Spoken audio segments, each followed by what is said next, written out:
Saudara-saudari yang terkasih, ini di bawah saya ini ada kucing ikut misa. Ada orang umat kita jarang misa, kucing malah ikut misa. Jangan-jangan terbalik nanti.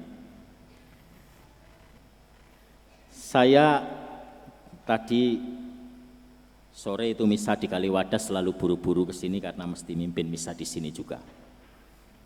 Ini bulan Agustus dan di stasi Kaliwadas itu selalu ada yang menarik ketika bulan Agustus seperti ini.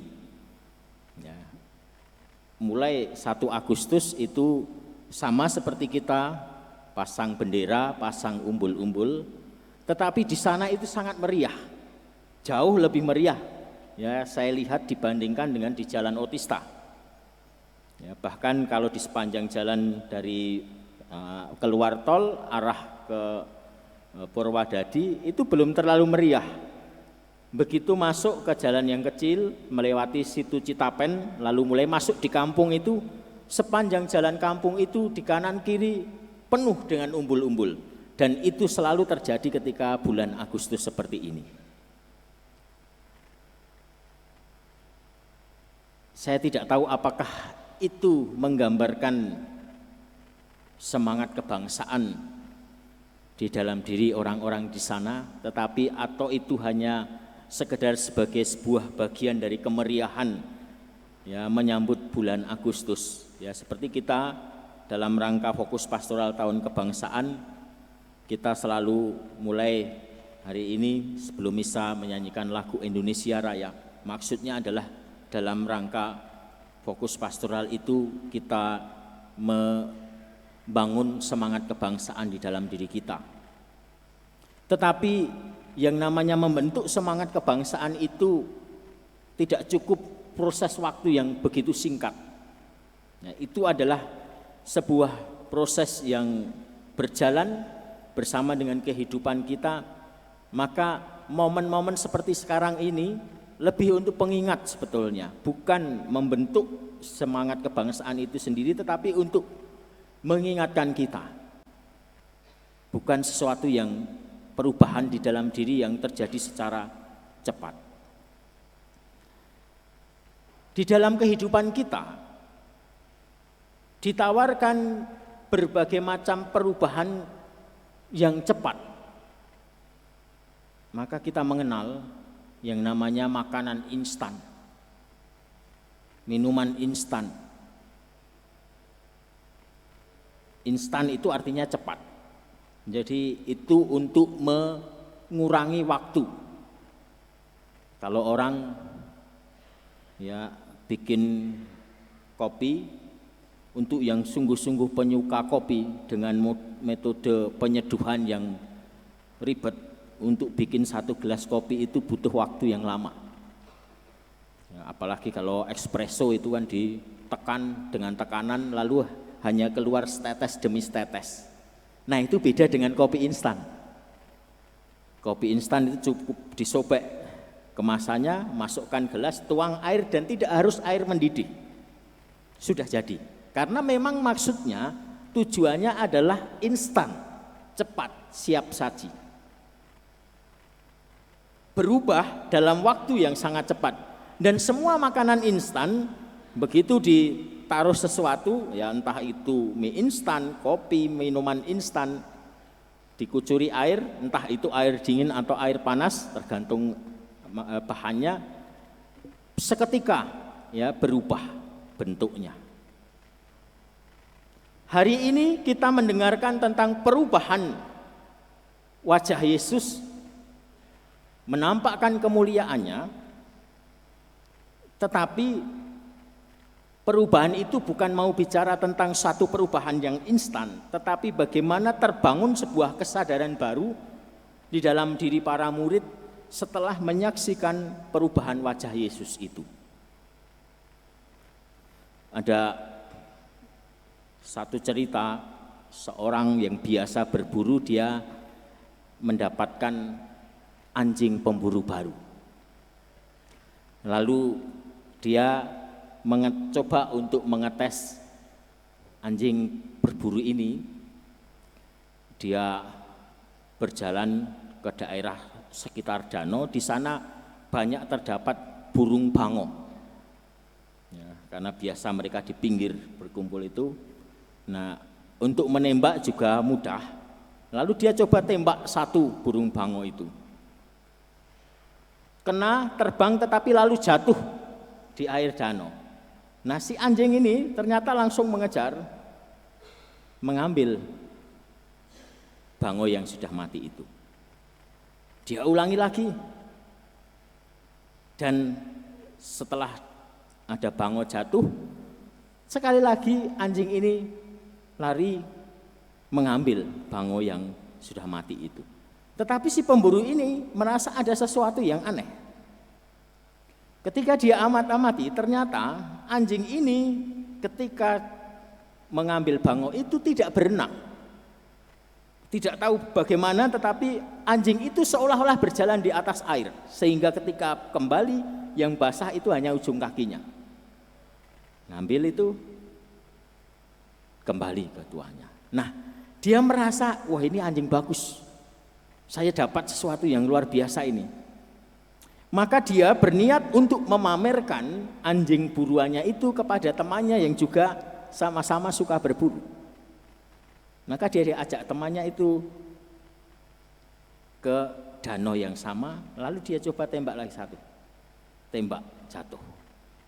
Dan anjing itu lalu melakukan hal yang sama. Nah, si temannya itu ketika melihat itu diam. Si yang satunya yang mau menunjukkan itu pun diam, tidak berkata-kata. Berulang kali dilakukan, terjadi hal yang sama, lalu si rupanya yang mau pamer ini tidak sabar.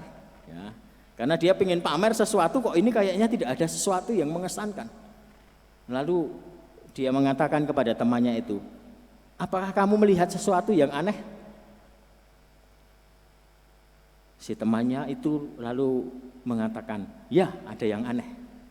Ada yang aneh dengan anjing perburumu. Apa itu? Anjingmu tidak bisa berenang. Dia tidak bisa melihat bahwa anjing itu mengambil bango yang mati itu dengan cara berjalan di atas air. Tetapi yang dia lihat adalah bahwa anjing itu umumnya mengambil sesuatu di dalam air, dia berenang. Maka yang dia lihat aneh dari anjing itu, anjingmu tidak bisa berenang. Dia tidak bisa melihat keunikan yang ada pada anjing itu, bahwa anjing itu bisa berjalan di atas air. Dia kehilangan poin utamanya, atau istilah anak sekarang gagal fokus. Simon Petrus mengalami peristiwa yang sama. Kepadanya ditampakkan kemuliaan Yesus, tapi dia gagal fokus. Dia tidak menyerap apa yang menjadi pesan utamanya. Maka yang ditawarkan itu tidak nyambung. Tuhan, betapa baiknya di tempat ini. Biarlah, atau jika engkau mengendaki, kami dirikan 3 kemah di sini. Padahal maksud Yesus menunjukkan itu kepada 3 murid yang mewakili murid-murid yang lain ini adalah untuk memberikan pesan yang kuat kepada mereka tentang bagaimana mereka mengikuti Yesus. Kenapa yang ditampakkan bukan Yesus yang berdiri sebagai seorang raja? Berubah juga kalau begitu. Bukan sebagai seorang yang tentara yang menang perang. Berubah juga itu sebetulnya dari apa yang tampak dalam hidup sehari-hari Yesus. Tetapi yang ditampakkan adalah bagaimana rupa Yesus itu dipenuhi dengan kemuliaan dan keilahian. Karena sebetulnya momen itu mau menunjukkan kepada para murid sekaligus mengoreksi keyakinan mereka yang salah. Bahwa mereka memang percaya kepada Mesias, tetapi Mesias yang mereka bayangkan itu salah. Peristiwa ini diceritakan persis setelah pengakuan Petrus tentang kemesiasan Yesus, sekaligus tentang pemberitahuan pertama tentang penderitaan Yesus. Petrus mengakui kemesiasan Yesus, tetapi yang ada di dalam pikirannya adalah Yesus sebagai seorang pemenang politik. sebagai seorang yang membebaskan orang-orang Yahudi dari penjajahan Romawi. Itu yang masih ada di dalam pikirannya dia. Nah, melalui peristiwa yang kita dengarkan hari ini, mau ditampakkan kepada Petrus dan teman-temannya, mereka diajak untuk sedikit mencicipi bagaimana kemuliaan Yesus itu setelah nanti dia mengalami kebangkitan. Maka di akhir pesannya jelas, jangan ceritakan ini sebelum anak manusia dibangkitkan dari antara orang mati. Nyambungnya itu, di akhir Yesus memberikan pesan itu kepada murid-murid.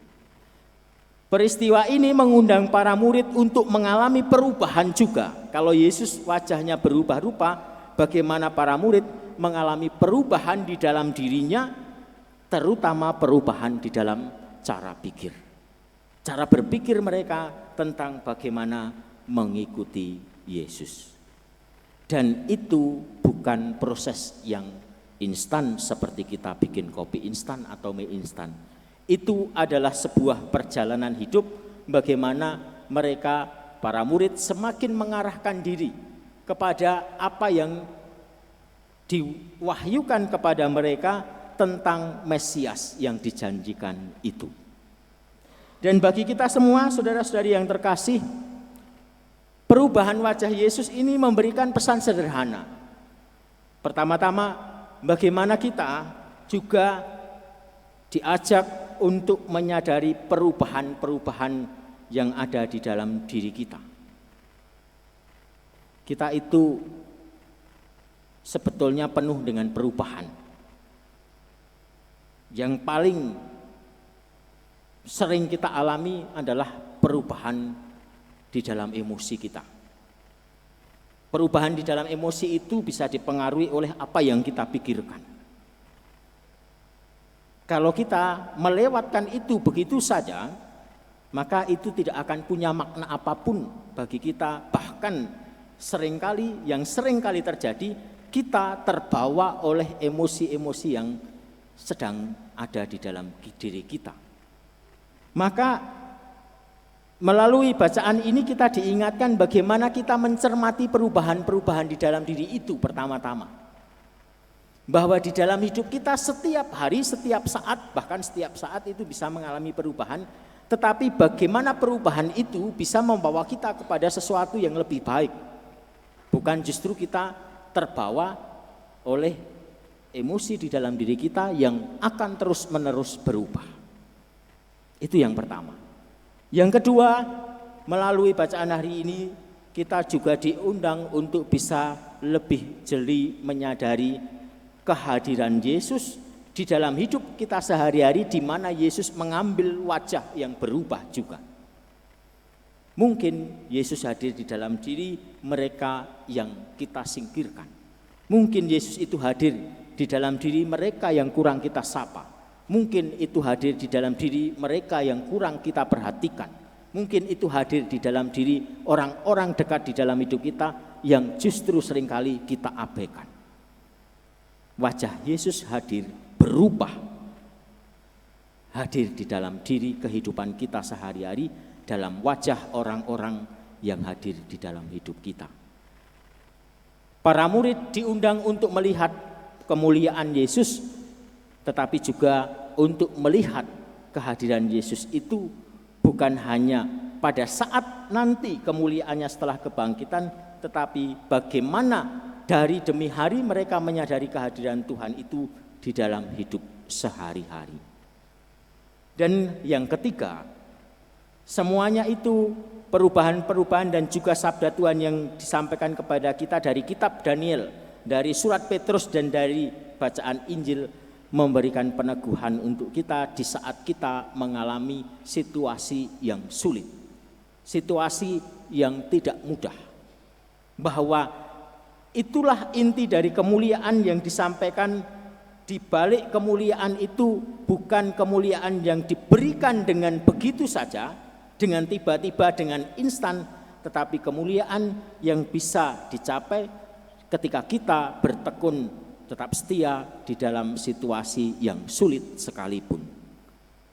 Dan kepada kita dianugerahkan begitu banyak rahmat, terutama di dalam gereja, Ada sakramen-sakramen di mana semua sakramen itu menjadi sumber kekuatan bagi kita untuk menghadapi setiap perubahan yang ada di dalam perjalanan hidup kita. Karena sakramen itu sendiri semuanya adalah sakramen perubahan. Kita renungkan saja secara sederhana. Ekaristi itu perubahan roti anggur menjadi tubuh dan darah. Penguatan itu perubahan, atau baptis dulu, baptis kita diubah menjadi dengan martabat kita sebagai anak-anak Allah. Penguatan kita diubah, diri kita yang fana ini menjadi bait roh suci, roh kudus. Sakramen yang lain semuanya itu membawa perubahan. Semoga itu makin hari makin dapat juga menjadi sumber kekuatan bagi kita untuk menghadapi saat-saat di mana kita mengalami kesulitan, supaya kita pun bisa tetap memandang kemuliaan Tuhan. Tuhan memberkati.